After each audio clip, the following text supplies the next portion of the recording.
เสียให้กับเราโดนเลย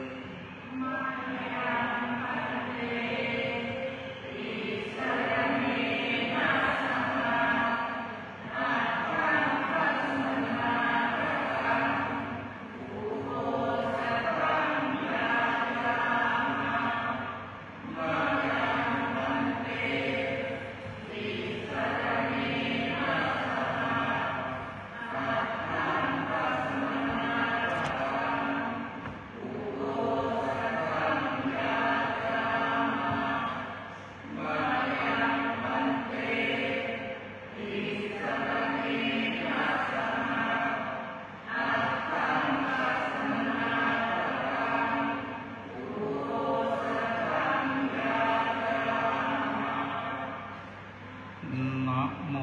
ตัสสะภะคะวะโตอะระหะโตสัมมาสัมพุทธัสสะนะโมตัสสะภะคะวะโตอะระหะโตสัมมาสัมพุทธัสสะนะโมตัสสะภะคะวะโตอะระหะโตสัมมาสัมพุทธัสสะ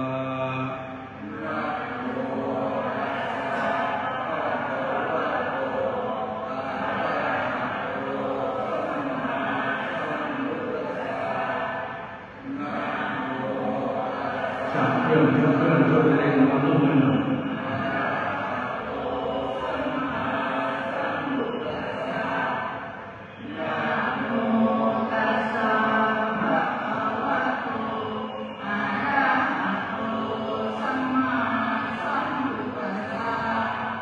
บุตถังสรณังกัจฉามิธัมมังสรณังกัจฉามิ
เว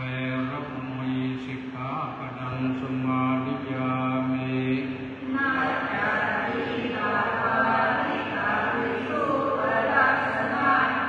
มาลังกะวิเรวนะกายนะมัญญนะภิกขุสนัทธาเอระมิสิกขาปดังสมาธิยามิอุจจาสยนะมหาสยนะเวรมณีสิกขาปดังสมาธิยามิอุจจาสยนะมหาสยนะเวรมณีสิกขาปดังสมาธิยามิอิมังอัตถังกัสสมนากตังอิมังอัตถังกัสสมนากตังพุทธปัญญตังอุโปสถังพุทธปัญญตังอุโปสถังอิมันจะรัตติงอิมันจะดิวสังอิมันจะรัตติงอิมันจะดิวสังสัมมาเดวะอภิรักขิตุงสมาธิยามิสัมมาเดวะอภิรักขิตุงสมาธิยามิข้าพเจ้าสมาทานซึ่งอุโบสถข้าพเจ้าสมาทานซึ่งอุโบสถประกอบไปด้วยองค์8ประการนี้ที่พระพุทธเจ้าทรงบัญญัติไว้เพื่อจะรักษาไว้ให้ดีมิให้ขาดมิให้ทำลาย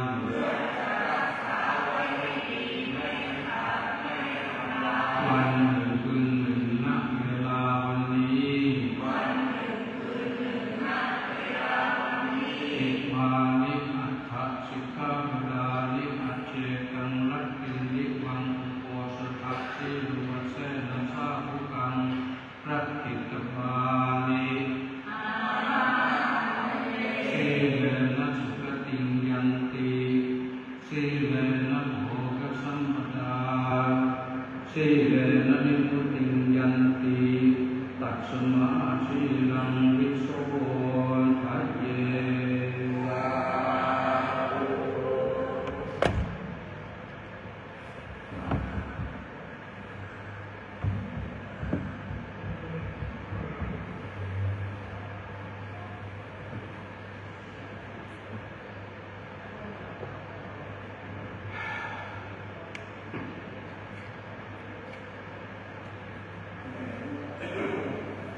อิดานิตัสสะภะคะวะโตอะระหะโตสัมมาสัมพุทธัสสะปรินิพพานโตปัฏฐายะอัตถสัทธิสัมปัจจรุตระปัญจสตาธิกานิเวสังวัจรสาสานิอติกันตานิปัจจุปันนกาลวเสนะวิสาขนาสัสสะเอกาดัสมังนินังวาระวเสนะปนะประวิวาโรโหติเอวังตัสสะภะคะวะโตปรินิพพานาศาสนายุกาลกนะนาสลเกตบาอิโตปรังสักกัจจังธัมโมโสตโพสุภมัสสรุพระพุทธศาสนายุการจำเนินแต่ปรินิพพานในองค์สมเด็จพระผู้มีพระภาคอรหันตสัมมาสัมพุทธเจ้านั้นบัดนี้ล่วงแล้ว 2,568 พรรษาปัจจุบันสมัยวิสาขมาสพฤษภาคมวันที่ 11 อาทิตยวันพระพุทธศาสนายุการจำเนินแต่ปรินิพพานในองค์สมเด็จพระผู้มีพระภาคอรหันตสัมมาสัมพุทธเจ้านั้นมีนัยยะอันจะพึงกำหนดนับด้วยประการฉนี้ก็และวันอุโบสถเบื้องหน้านั้นตรงกับวันจันทร์ที่ 19 พฤษภาคมแรม8 ค่ำเดือน 6 เบื้องหน้าแต่นี้ขอพุทธบริษัททั้งคฤหัสถ์และบรรพชิตพึงสงบกายวาจาจิตสดับธรรมภาสิตเทศนาอันจะสัมพันนาต่อไปโดยเคารพเทินนะโมตัสสะภะคะวะโตอะระหะโตสัมมาสัมพุทธัสสะนะโมตัสสะภะคะวะโตอะระหะโตสัมมาสัมพุทธัสสะนะโมตัสสะภะคะวะโตอะระหะโตสัมมาสัมพุทธัสสะอัปโกหะมัสสมิโลกัสสะเศโทหะมัสสมิโลกัสสะเชตโทหะมัสสมิโลกัสสะอายะมันติมาชาตินัตถิดานิปุนัพพะโวติบัดนี้จะได้แสดงพระธรรมเทศนาในวิสาขบูชาตถาว่าด้วยเรื่องปรารภ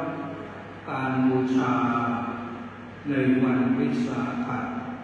ปีนี้พอสมควรแก่เวลาวันวิสาขบูชายุคนี้สมัยนี้ชาวโลกก็ยอมรับว่าเป็นวันวิสาขบูชาสากลเป็นวันวิสาขบูชาของชาวโลกทั้งปวง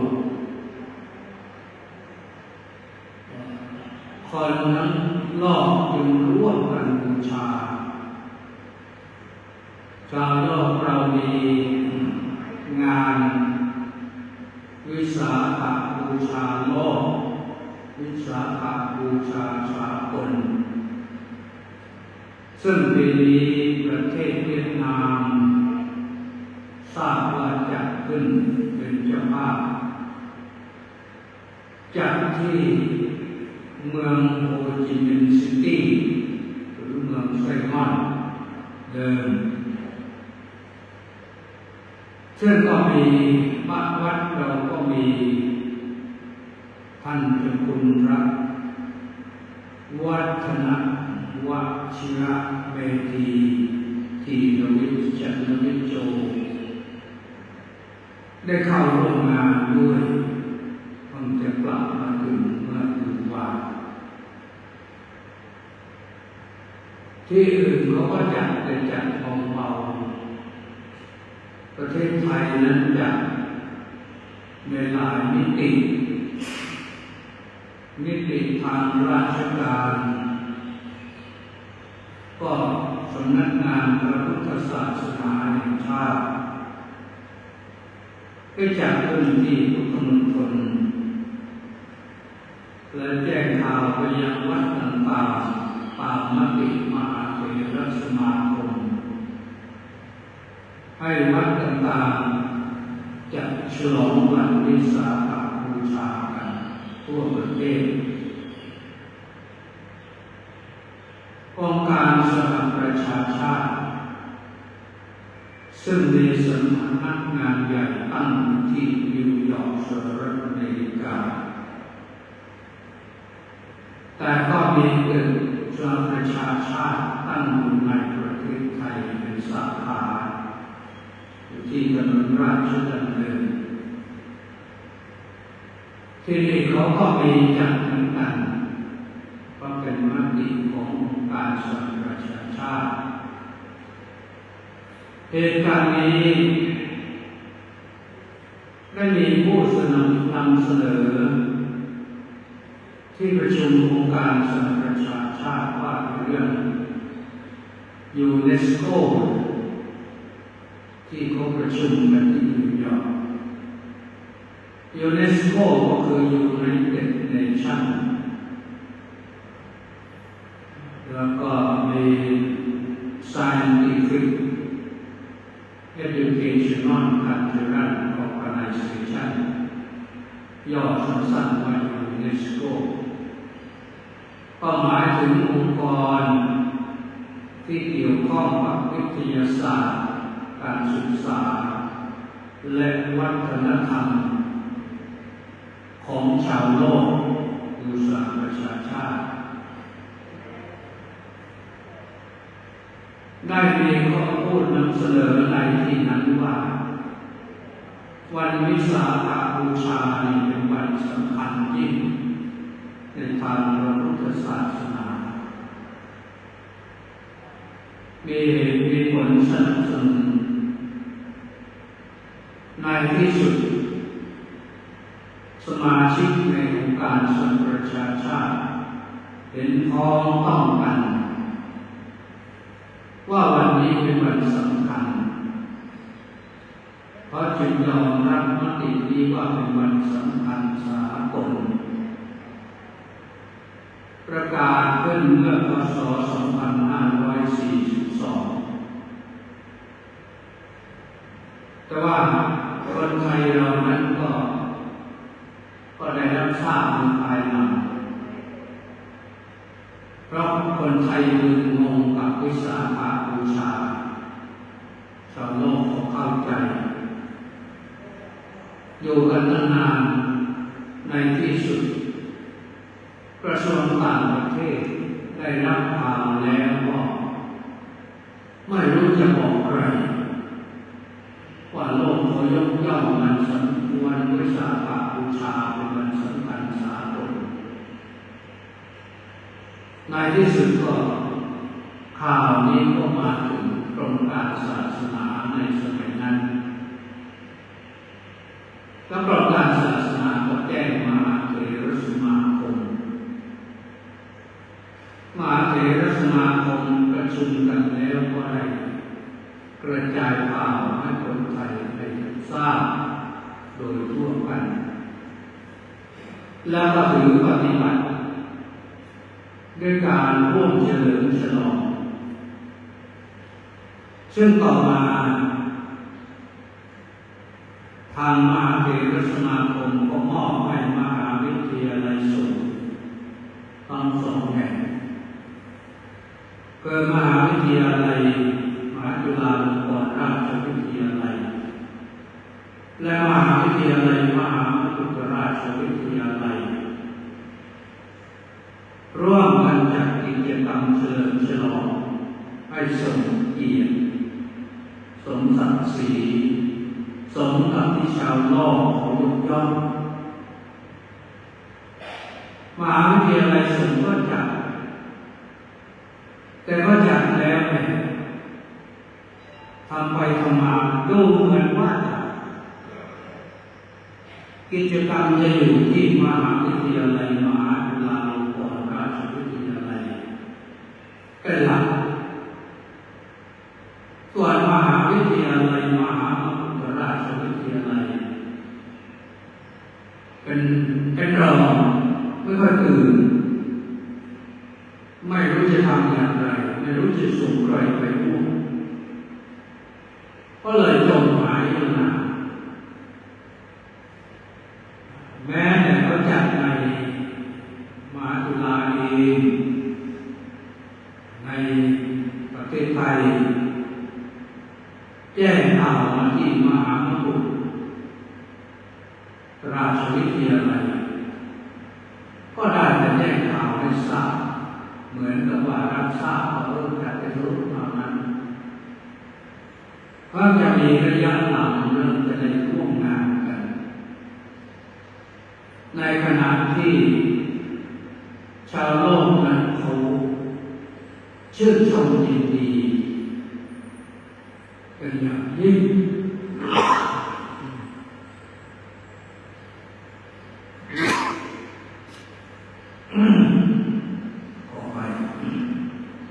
ขอชื่นชมยินดีเป็นอย่างยิ่งจากในประเทศไทยก็เชิญเขาไปผู้มาร่วมก็ประมาณ 87 ประเทศเข้ามาร่วมร่วมที่พุทธมณฑลบ้างร่วมที่มหาจุฬาบ้างร่วมที่โครงการเป็นโครงการสหประชาชาติบ้าง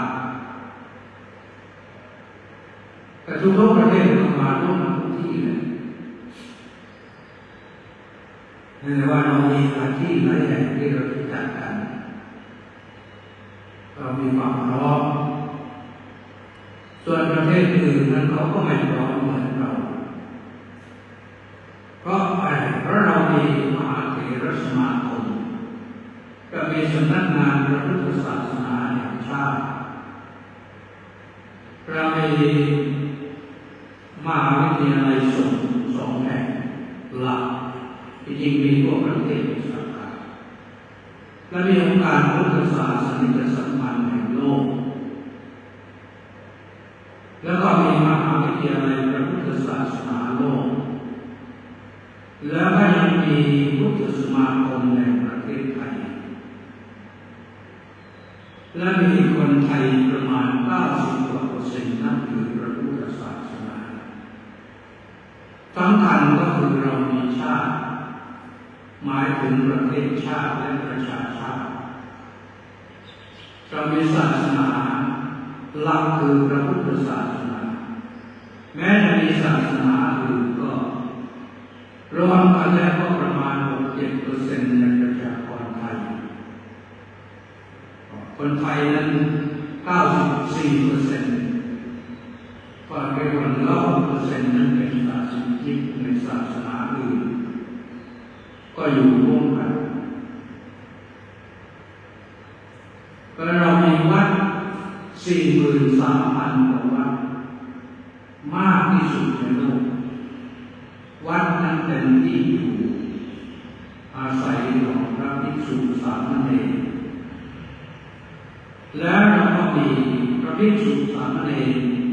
ร่วม 400,000 รูปอันนี้คือสิ่งที่เรามีชาวโลกเขาได้ยินข่าวเขาก็ตื่นเต้นแล้วก็อยากมาดูมีบางปีที่ฝ่ายจัดงาน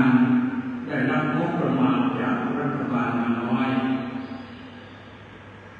เชิญไปไม่ครบ87 ประเทศเขาประท้วงนะทำไมไม่เชิญคนมาร่วมชาวพุทธในประเทศนั้นก็น้อยใจในที่สุดต้องประกอบหนังสือเชิญการด่วนให้เขาได้มามีส่วนร่วมในการจัดงานเฉลิมฉลองวิสาขบูชานี่ว่ากันเรื่องพระพุทธศาสนาแล้วก็วิสาขบูชาเป็นวันสำคัญสากลคือใน200 กว่าประเทศที่มีอยู่หรือประมาณ200 ประเทศในปัจจุบันก็อย่างน้อยก็เกิน100 ประเทศที่เป็นผู้นับถือพระพุทธศาสนาแม้ในประเทศอิตาลีที่ท่านเลือกพ้องกันเมื่อวัน2 วันที่ผ่านมาประเทศอิตาลีเขาก็มีกฎหมายยอมรับว่าศาสนาพุทธเป็นศาสนาสำคัญศาสนาหนึ่งของชาติอิตาลีน่าภูมิใจนะสรรสาธุชนทั้งหลายคนเขาชาวโลกเขาตื่นเดี๋ยวนี้เขาไปกันทั่วโลกพระสงฆ์นี่ก็ทำหน้าที่เผยแผ่ซอฟต์พาวเวอร์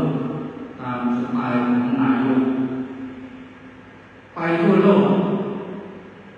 ไปให้ชาวโลกได้เห็นเอาธรรมะไปบางท่านอาจจะพูดไม่เก่งจะไปเดินให้เขาเห็นแล้วก็ได้รู้พอเขาสงสัยมาถามก็จะได้ใช้เครื่องมือสื่อสารอิเล็กทรอนิกส์ไลน์บ้างเฟซบ้างเปิดให้เขาดูวันนี้แหละเราคือเช่นนี้อยู่ในประเทศนี้ที่นี่มีเท่านี้ก็ได้อธิบายมาต่อ ำให้คนเหล่านั้นสนใจอยากจะมาเที่ยวเมืองไทยอยากจะมาเที่ยวดินแดนพระพุทธศาสนาพระไปทั่วโลกทางอเมริกาเหนือแคนาดาอเมริกากลางประเทศสหรัฐอเมริกาลงไปทางอเมริกาใต้ตั้งแต่เม็กซิโกไปถึงอาร์เจนตินาโบลิเวียนี่ผู้แทนจากวัดประชาธิวาสวิหารของเราก็ไปเดินอยู่แถวอาร์เจนตินาก็กลับมา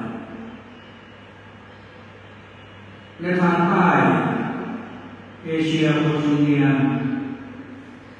ออสเตรเลียนิวซีแลนด์ก็มีวัดอยู่ไม่น้อยกว่า20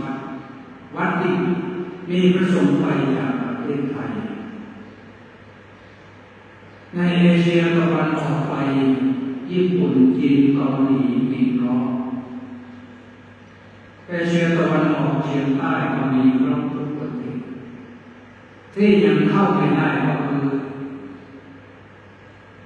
เอเชียใต้เอเชียใต้นั้นก็คืออินเดียปากีสถานแถวนี้ก็อยู่ได้แต่ว่าตะวันออกกลางในมิดเดิลอีสต์เข้าไม่ได้เพราะศาสนาเขาแน่นที่จริงเราพร้อมที่จะไปการไปเดินเข้าไปได้บ้างแต่จะไปปักหลักอยู่ไม่ได้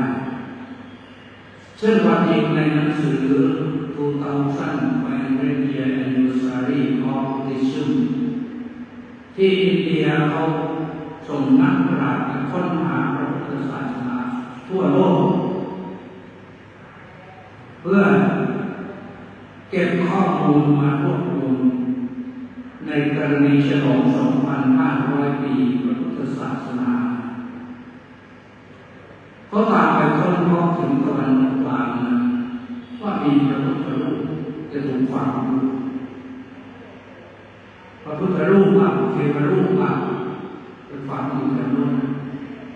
ก็อยู่ไม่รู้ว่าไปอยู่ใกล้ๆกันอะไรแถวนิมกาบ้านความรู้เราจนในแผ่นดินกาบ้านนี่ก็มีปริศนาธรรมที่น่าสงสัยแต่ขอพูดของมันไว้ก่อนพูดไม่ได้หรือไม่จะเป็นการไม่ไว้วางใจกัน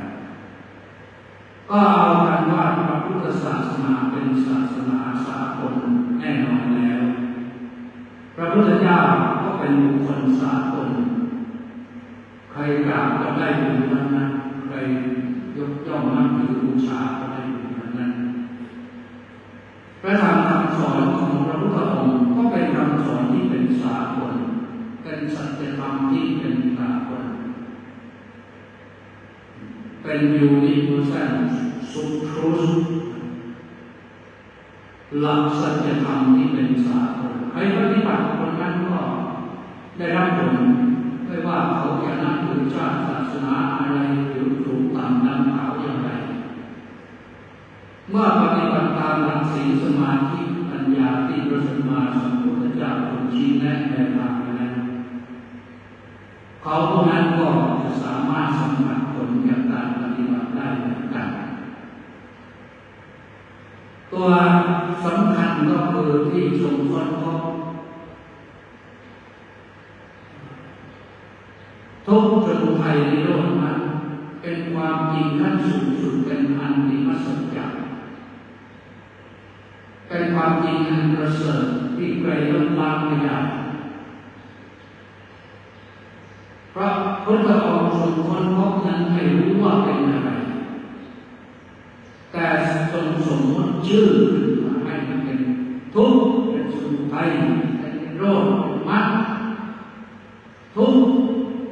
คือความไม่สบายกายความไม่สบายใจ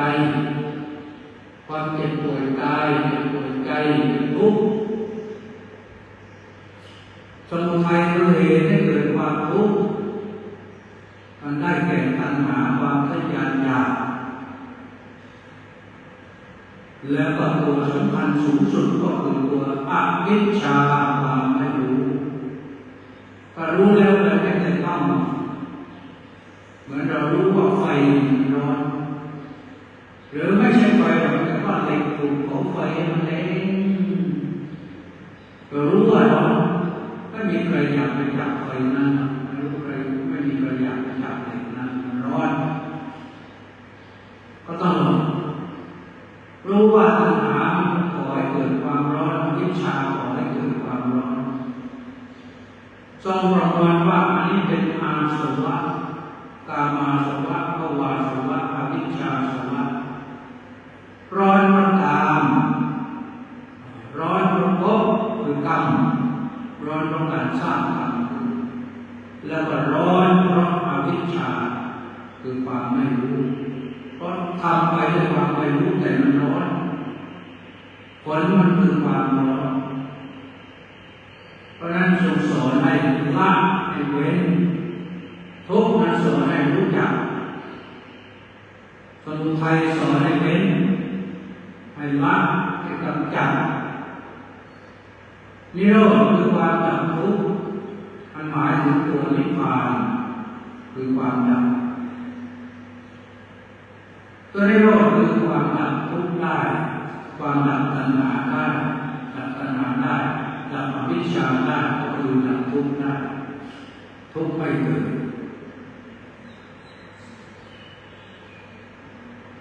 มรรค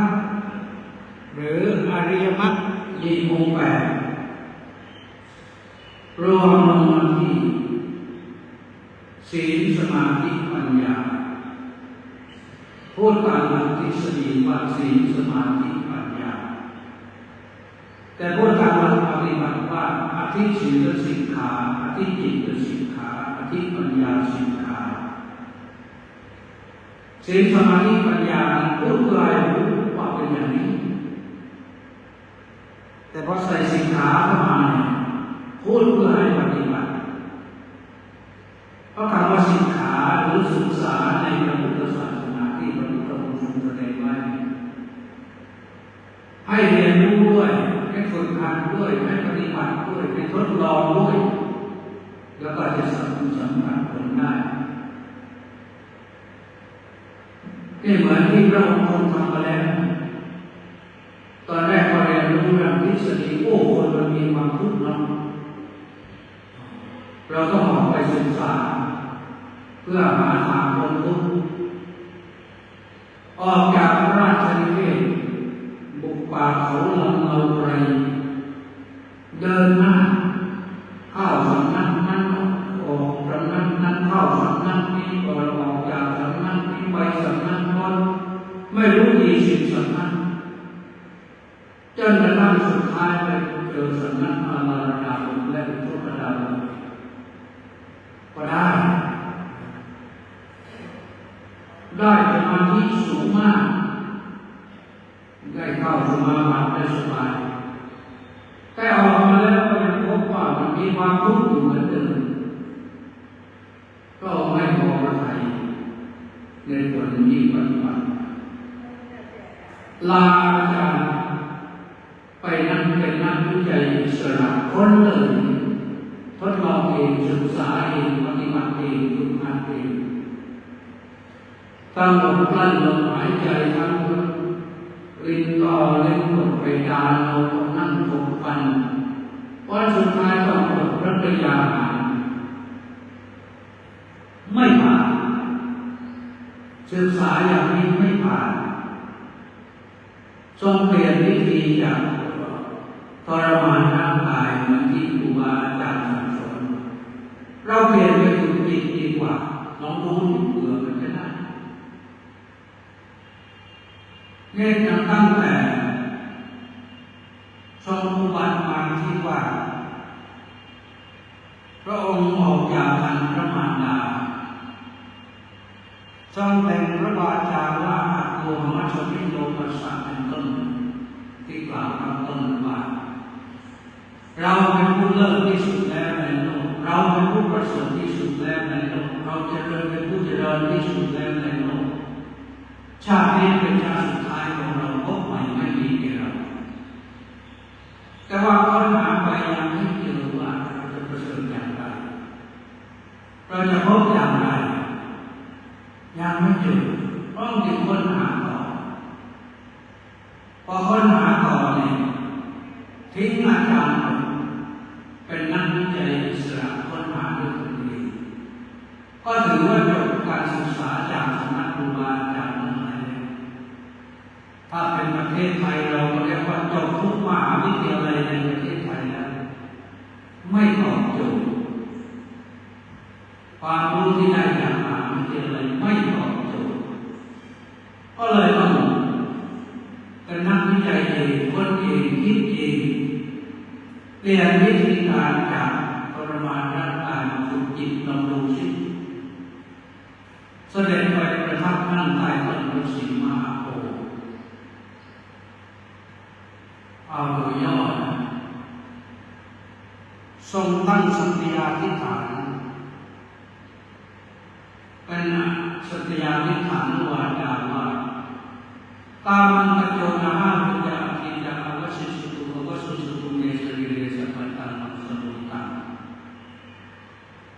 เถิงมากแม้มากเนื้อและเลือดในร่างกายของข้าพเจ้าที่จะเหือดแห้งไปหมด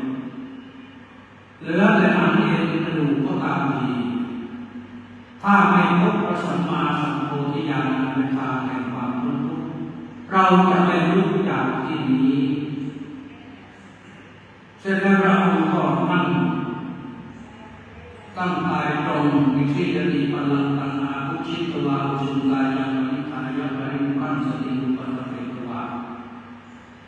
ตั้งกายตรงดำรงสติมั่นเจริญอานาปานสติหายใจเข้ารู้หายใจออกรู้อุปกรณ์สำหรับค้นหาคำตอบโจทย์ว่าอะไรคือความทุกข์คือตัวนี้คือตัวอานาปานสติเจริญไปจะได้อุเบนิวาสานุสติญาณนั้นรู้จักเป็นหลักได้ไปถึงจุดรูปปาตญาณในการเป็นว่ายตายเกิดของสัตว์อื่นเพราะกรรมต่างๆของตนไม่เหมือนกันเหมือนกับเราที่มานั่งศาลาอย่างนี้ทั้งพระสงฆ์องค์เนรทั้งญาติโยมมาชมมาสิกาตามกันแต่ว่ามันคล้ายกันมากมีมาเป็นมาพบกันดีเราเห็นอย่างนั้นสังเกตเสมอพระไทยเป็นอย่างยิ่งไม่ใช่เห็นชาติเดียวนะแต่ละท่านแต่ละคนเห็นย้อนอดีตไปร้อยชาติพันชาติหมื่นชาติแสนชาติรวมทั้งพระองค์เลยโอ้โหมันน่าสังเกตเสมอพระไทยในที่สุดพระองค์ก็จะเดินต่อไปไม่ยอมรับว่านั่นคือการคนพบแล้วยังไม่พบเพราะเพียงแค่เห็นคนอื่นและไม่รู้ว่าไอ้คำตอบที่ว่า What is suffering นะอะไรคือความทุกข์นะยังตอบไม่ได้ในที่สุดพระองค์ค้นไปเจริญอานาปานสติต่อไปในที่สุดก็ไปได้อาสวัคยญาณอาสวัคยญาณแปลว่า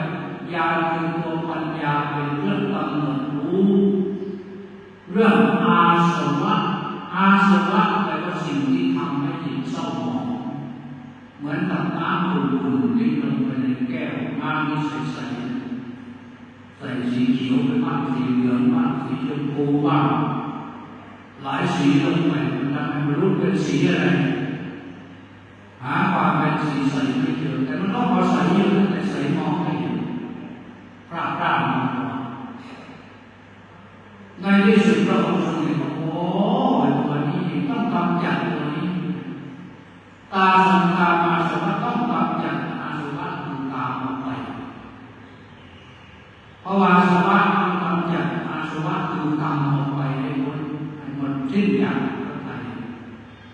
อวิชชาสวะคือความโง่ความไม่รู้ความมืดความบอดต้องกำจัดให้หมดไปพระองค์ทรงใช้อาสวะปัญญานี้กำจัดหมดสิ้นโอ้เห็นเลยทรงแสดงไว้ในธรรมจักรพรรดิสูตรจักขุอุทปาริญาณังอุทปาริปัญญาอุทปาริวิชาอุทปาริอารมณ์อุทปาริได้ดวงตาเห็นธรรมได้ญาณอย่าง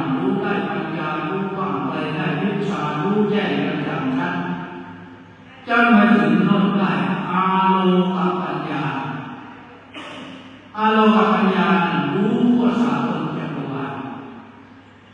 เพราะฉะนั้นเรื่อง UFO เรื่องมนุษย์ต่างดาวอะไรพระพุทธเจ้ารู้ก่อนหมดเลยการว่ามนุษย์ในอุตรุอุตรอุรุทวีปนี้ไม่มีสิ่งที่จะได้บรรลุนิพพานเพราะอะไรเพราะคนที่นั่นเขาอะไรเขามีศีลห้าอยู่กันสงบสบายมากในมนุษย์เราในโลกมนุษย์ในชมพูทวีปนี้ถ้าอยู่กันด้วยศีลห้าไม่มีใครรบสงครามอินเดียปากีสถานก็ไม่เกิดสงครามอิสราเอลกับฮามาสก็ไม่เกิดสงครามยูเครนกับรัสเซียก็ไม่เกิดไม่มีอะไรเกิดสงครามเพราะมีศีลห้าไม่ฆ่าก็สบายบ้านเราเนี่ยสามเณรก็ไม่ถูกยิงตายแน่นอนมรณภาพไม่มรณภาพเพราะอะไรเพราะไม่รักษาศีลห้าเน้นมีศีลแต่ว่าคนที่ยิงมันไม่มีศีลก็เลยแก้ปัญหาไม่ได้เพราะฉะนั้นท่านสาธุชนทั้งหลายนี้คือความสำคัญของหลักคำสอนที่เป็นสากลพระพุทธองค์ตรัสอย่างนั้นและสอนศาสนาไป45 ปีให้คนได้บรรลุธรรมกันโสดาบันบ้างสกทาคามีบ้างอนาคามีบ้างอรหันต์บ้างจนกระทั่งวาระสุดท้ายแห่งชีวิตอ่อนเสด็จดับขันธ์พระปรินิพพานเรียกภิกษุทั้งหลายมาว่าพันดานิวิโกยามันตยาวิโกยะธรรมาสัทธาระธรรมาเนนะสัมปาเนนะปรัติสารวัตโนทัคโนทยานาเมืองกุสินาราแปลว่าภิกษุทั้งหลายมานี่เถิดตถาคตจะบอกนะสังขารมีความเสื่อมไปเป็นธรรมดาขอเธอทั้งหลายจงปฏิบัติหน้าที่ให้สำเร็จด้วยความไม่ประมาทหมายความว่ารักษาศีลสมาธิปัญญาให้สำเร็จสมบูรณ์แล้วเราจะสมบูรณ์ได้ด้วยความไม่ประมาทไม่ประมาทก็คือไม่ขาดสตินี่แหละการที่ปฏิบัติได้อย่างนี้ก็ทำให้โลกพบสันติพระพุทธเจ้าสอนด้วยแสวงหาธรรมด้วยสันติสอนด้วยสันติและเพื่อสันติแห่งชาวโลกต้องการสนับประชาชาติสมาชิกเป็นร้อยประเทศที่ยกมือให้ว่าวันวิสาขบูชาเป็นวันสำคัญสากลปีนี้วันนี้มาถึงแล้ววัดราชาธิวาสเนี่ยของเราก็ได้ปฏิบัติกันมาฉลองโดยสมควรแก่ฐานะญาติโยมก็มาฟังธรรมกันตอนบ่ายพระสงฆ์จะทำอุโบสถกรรมส่วนฟังพระปฏิโมกข์แล้วก็ต่อจากนั้นโยมจะมาเวียนเทียนได้ที่พระอุโบสถตลอดทั้งวันแต่ถ้าเราพร้อมกันตอนทุ่มหนึ่งพระสงฆ์จะทำวัดเย็นที่พระอุโบสถแล้วก็ส่วนพระพุทธมนต์ธรรมจักรกับปวัตตนสูตร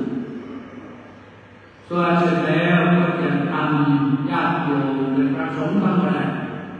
เวียนเทียนกันเวียนเทียนนั้นก็ทำประทับศีลประทับศีลก็คือเวียนขวาเวียนขวาก็คือเดินไป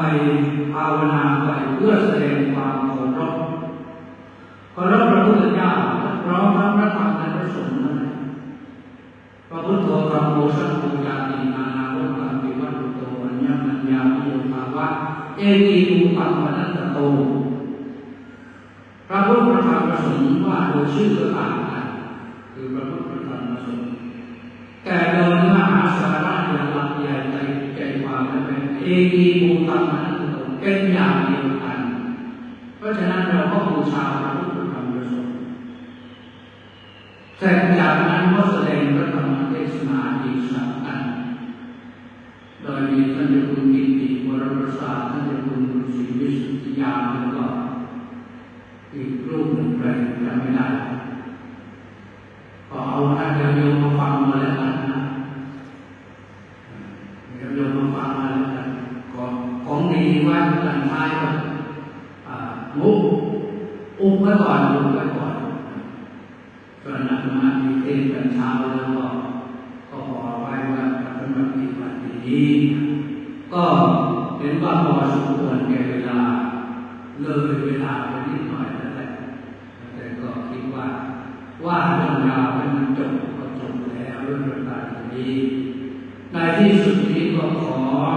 อันเลยขอในท่านสาธุชนทั้งหลาย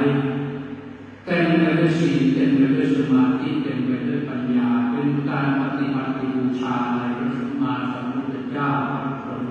พระธรรมเจ้าและพระสงฆ์เจ้าให้ครบถ้วนทุกประการแล้วบุญญาธิการนิยมสร้างสมก็จะย้อนมาเป็นบริกรย้อนฉลองที่ท่านปกป้องคุ้มครองรักษาให้โยมทุกท่านนั้นประสบแต่ความสุขสบายกายสบายใจเจริญในพระธรรมคำสอนของพระสัมมาสัมพุทธเจ้าเป็นนานทุกท่านทุกคนเถิดที่วางก็มีด้วยประการราชนี